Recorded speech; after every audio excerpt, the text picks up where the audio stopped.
I stared at the skyline from my condo balcony, the lights of Chicago twinkling like distant stars against the night sky. The city that never sleeps, they call New York. But Chicago has its own relentless pulse, the L trains rumbling below. The hum of traffic on Lakeshore Drive, the wind whipping off Lake Michigan. At 30, I had carved out a piece of it for myself. My job as a software developer paid well enough to afford this view. My side hustle and app for inventory management was starting to gain traction among small businesses across the Midwest. Until Emily's words at that Hamptons barbecue echoed in my mind once more. He'd be nothing without my family's money. Emily and I had been together for 4 years, a relationship that started with promise but devolved into a one-sided arrangement. She came from wealth, the kind that's generational. With her family's name etched into buildings in Manhattan and investments spanning Wall Street to Silicon Valley, her father, a private equity titan, had built an empire from nothing, or so the family lore went, though it was really from his father's steel fortunes. Emily, at 28, lived in that shadow, dabbling in art curation and social media influencing, posting about luxury escapes to places like Miami, South Beach, or Napa Valley wine tours. We met at a tech conference in New York, where I was demoing my company's logistics software to potential clients. She was there with her dad, charming everyone with stories of European summers and exclusive club memberships. Our connection was instant. She found my Midwestern groundedness refreshing, and I was captivated by her worldliness. Dates followed dinners at Per Se, walks in Central Park, and soon she relocated to Chicago, moving into my condo overlooking the lake. At first it was blissful. We'd explored the city's food scene, from deep dish pizza at Lou Malnati's to fine dining at Alinea, often on her dime, thanks to her trust fund. Holidays were extravagant.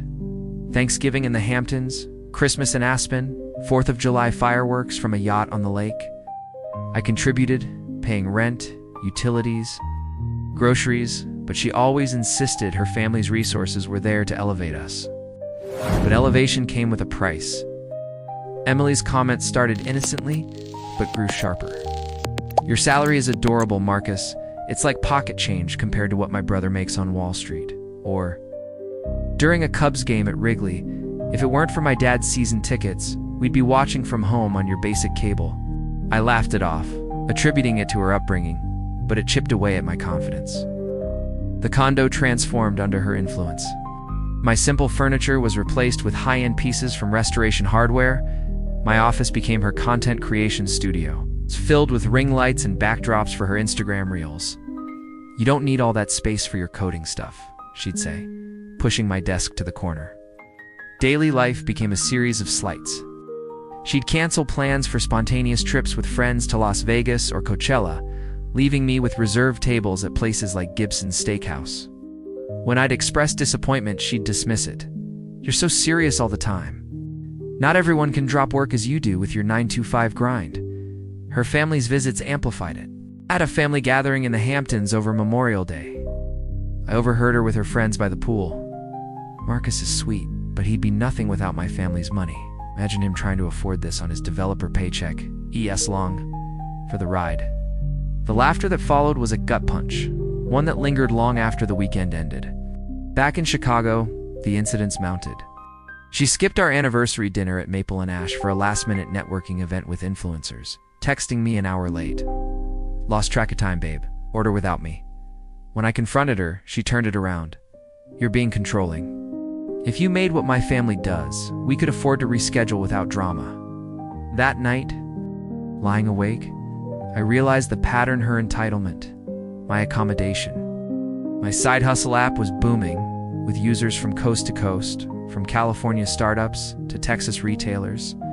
I had been quietly pitching to investors, and a major firm in San Francisco expressed interest in an acquisition. I accelerated my exit strategy. The app sale closed at $1.2 million, a windfall that changed everything. Paid off the condo's mortgage, ensuring it was solely mine, and accepted a senior developer position at a Seattle tech giant with a $220,000 salary and equity.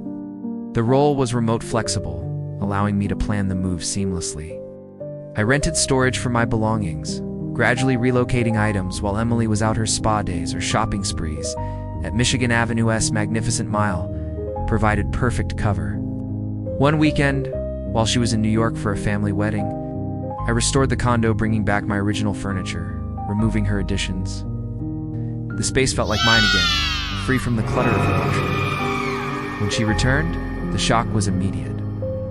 "What happened?" "Where's the velvet couch from Italy?" I explained calmly. "Emily, the disrespect has gone too far. The barbecue comments, the constant put-downs, it's over. I'm moving out."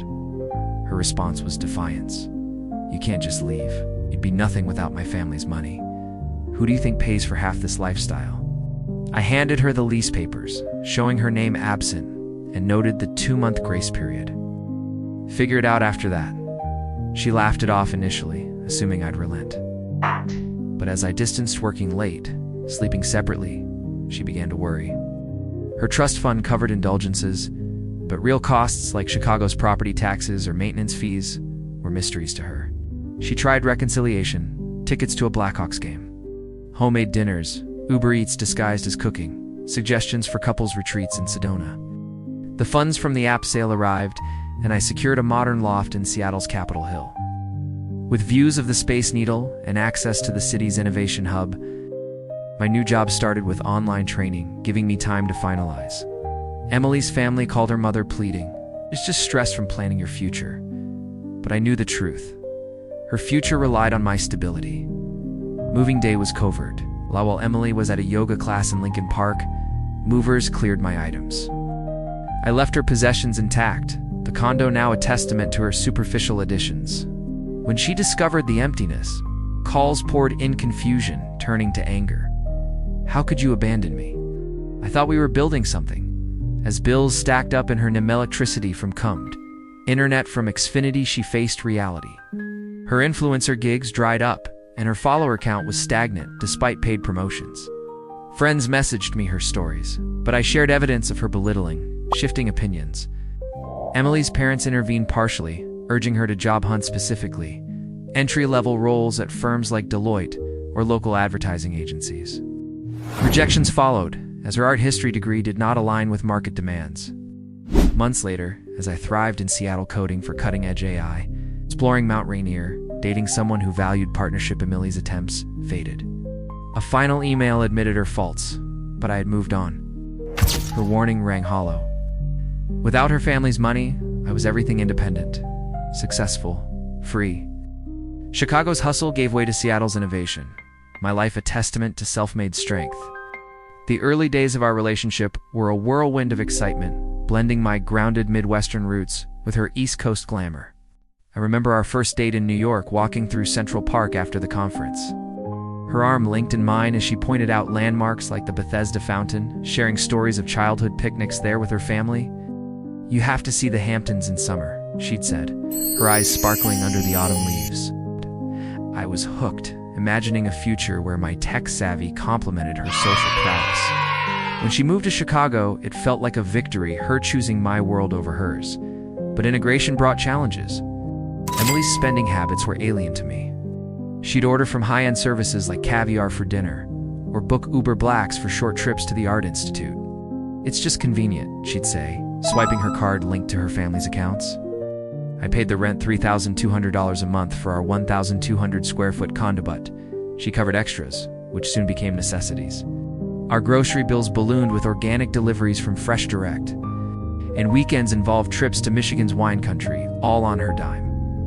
The disrespect started small. During a double date with my college friends at a casual spot like Portillo's, she'd wrinkle her nose at the hot dogs. "This is cute, but next time let's do something more upscale like my family's club in New York." My friends laughed it off, but I felt the sting. As time passed, it worsened. She reorganized the kitchen, tossing my old pots for Le Croisette sets, saying, "We can't have peasant cookware if we're hosting." My side hustle app, which I developed in stolen moments, became a joke.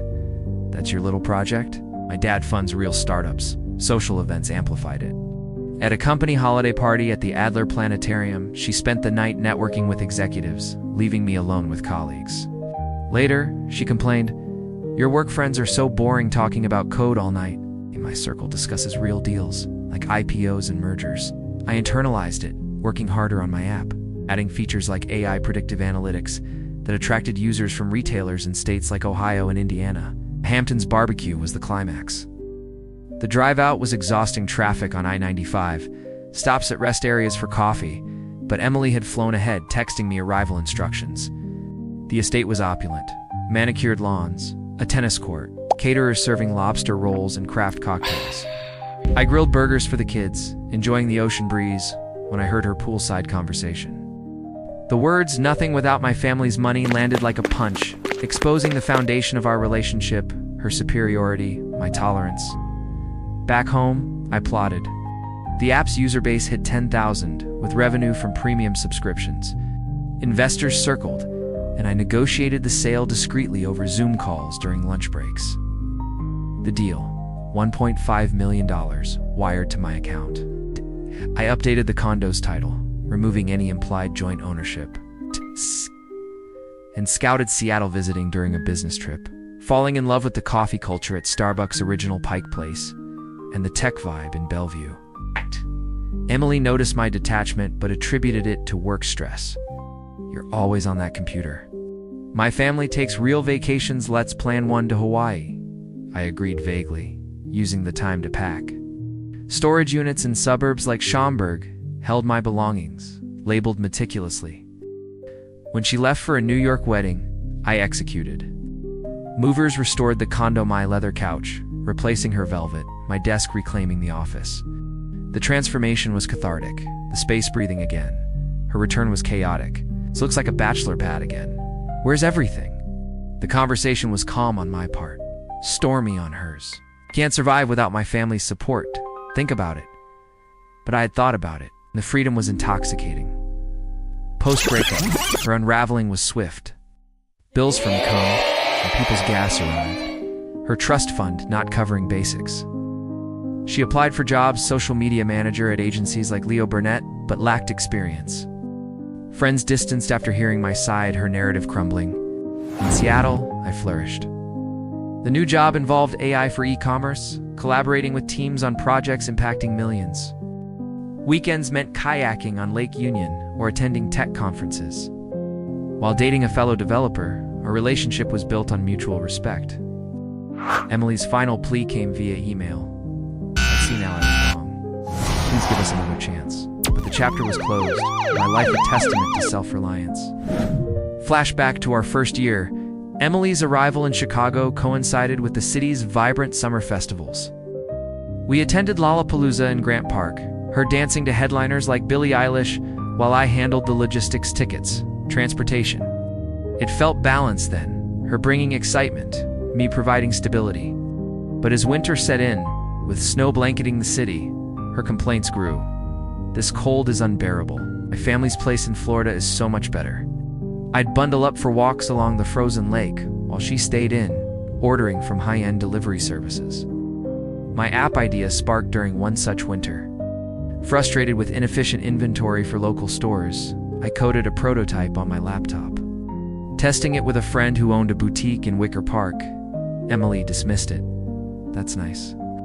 But real business is what my dad does, scaling to billions." Her words fueled me. I iterated, adding cloud integration compatible with Oz, attracting users from coast to coast. Social circles diverged. My friends were techies and entrepreneurs, meeting at spots like the Aviary for innovative cocktails. Emily was an aspiring influencer, focused on brand collaborations and photo ops at events like the Chicago Auto Show. She'd drag me to them, where I'd stand awkwardly as she networked, later complaining, "You could try harder to fit in. My family expects more." The barbecue details haunt me. The Hamptons air was salty, the grill sizzling with Wagyu burgers. Her friends in designer swimsuits sipped rose as she delivered the line. I retreated to the guest room that night, staring at the ceiling, planning my independence. Post-sale, the funds allowed luxuries on my terms, a home gym and my Seattle apartment. Investments in index funds like the S&P 500, Emily's downfall was self-inflicted. Her parents, tired of bailing her out, forced her into therapy and a job at a Manhattan gallery. Years later, I look back without regret. Her prediction was wrong. I was everything without her family's money, and more.